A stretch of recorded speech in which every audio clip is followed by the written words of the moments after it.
ከሩቅ ትንፍል መራመድ የቅርብ ቀንነትን ይበልጣልና ለአሸናፊነት ከቅርብ እንነሳ። አሸናፊ ማን ነው? የሰው ልጅ ባህሪ ተለዋዋጭ መሆኑን እሙን ነው። በምን ለሚለው መልሱ ብዙ ነው። ግን ደግሞ በህይወት ለመኖር ከሚያደርጋቸው ትግል ባሻገር በሚያደርጋቸው ድርጊቶችና በሚሰራቸው ስራዎች ተገቢነት አንዱ ለአንዱ አዝናኝ፣ አስቆጪ፣ አናዳጅ ወዘተረፈ ናቸው። ይህንን ሂደት ነበረ፣ አለ፣ ይቀጥላል። ሌላ በሰው ልጅ ታሪክ ለጥሩ ኑሮ ሀብታም ለመሆን በሚያደርገው ውጣ ውረድ በውድድር የተሞላ ህይወት አለው። ውድድር ግን በብዙ ይገለጻል። ከሚገለጽባቸው በትንሹ ለመጥቀስ ያህል የሩጫ ውድድር፣ የስነ ጥበብ ውድድር፣ የስነ ህንፃ ውድድር፣ የስነ ምግባር፣ የሙዚቃ፣ የኳስ እና ሌሎችም በጣም ብዙ መወዳደር ያሏቸው። ውጫዊ ቁንጅና፣ ውስጣዊ ቁንጅና፣ ሀገራዊ ልማት፣ ሀገራዊ ፖለቲካ ወዘተ ብቻ ብዙ ናቸው። ሁሉም ባይሆንም አብዛኛው ውድድሮች የሚካሄዱበት በተለምዶ ባለሙሉ አካል ተናጋሪ፣ አድማጭ፣ ሯጭ ናቸው። ለማብራራት ያህል በኳስ የተሟላ አካል ያለው ቁንጅና ከሆነ ደግሞ ጥሩ ፊትና የተሟላ አካል እና በተጨማሪ ጥሩ ቃላትን የሚናገር የምትናገር በደንብ መስማት የምትችል የሚችል እያለ ይቀጥላል።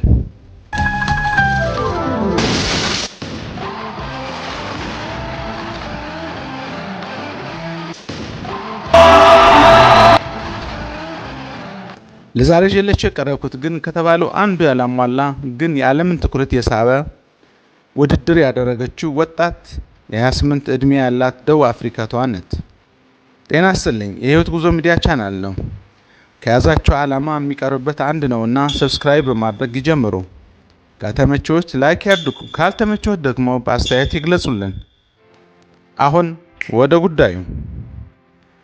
የአካል ጉዳተኛ በታሪክ በስራ ጥረት በሚያቀሩት መርሃ ግብር የኔ ጉዳይ ነው ብሎ ለሚያዳምጠኝ መልካም በመመኘት ሳቀርብ የጎደለውንና አለ የምትሉትን ደግሞ ከእናንተ ሀሳብና አስተያየት እፈልጋለሁ። መልካም ዝግጅት። ስሟ ሚያ ለሩክሰን ትባላለች። ገና የ28 ዕድሜ ወጣት ናት። በደቡብ አፍሪካ የመጀመሪያ መስማት የተሳናት ሴት ተወዳዳሪ።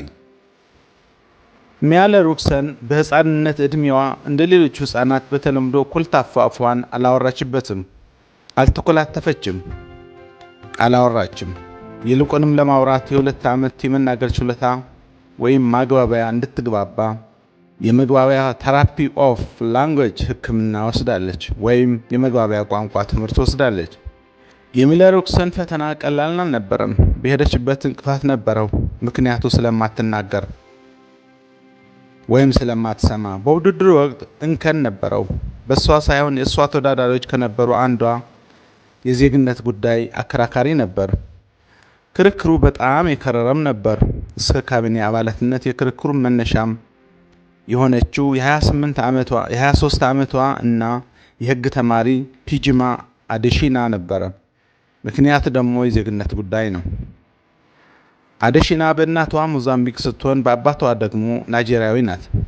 ትውልዷ ግን ደቡብ አፍሪካ ሆኖ ሳለ የደቡብ አፍሪካ ማንነት ወይም ዜግነት መወዳደር አትችልም በመባሏ ተብሎም አልቀረም። ውድድሩ አቋርጣ ወጣች።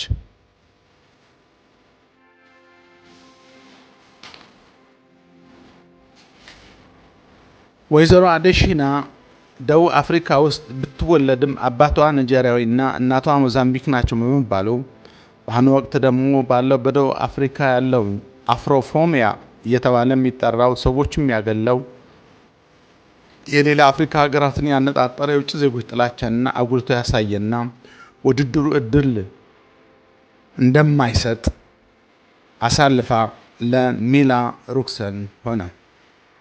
ሚያ ለሩክሰን ዘና ብላ በውድድሩ አሸናፊ ሆና ተያያዘችው። ዘውድም ታየች፣ ዘውድም ደፋች።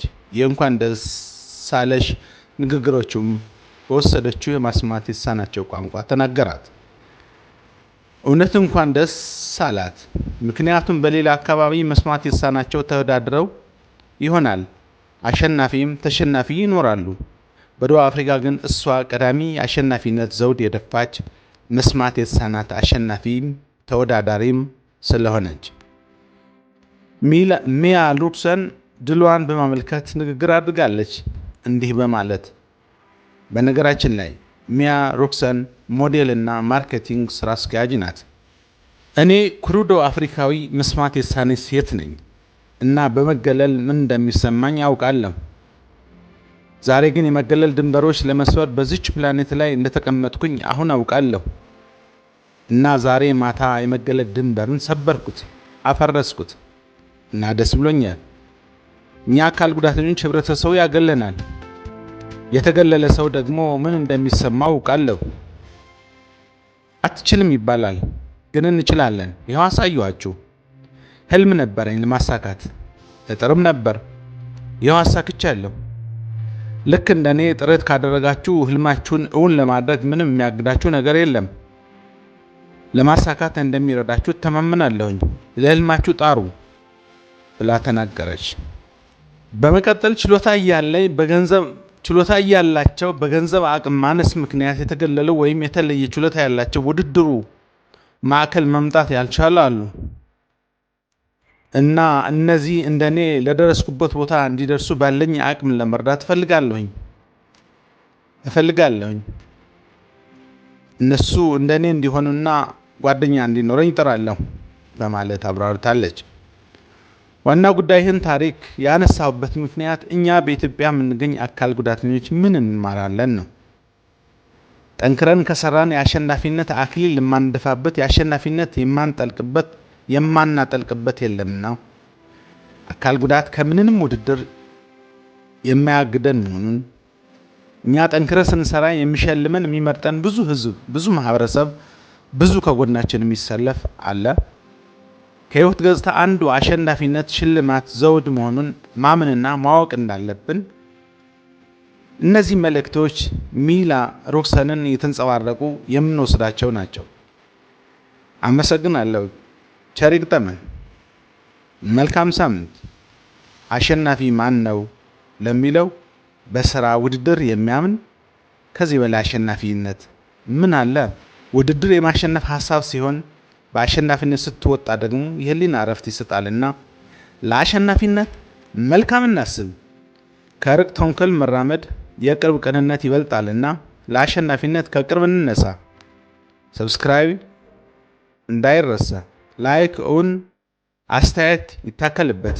በድጋሚ መልካም ሳምንት።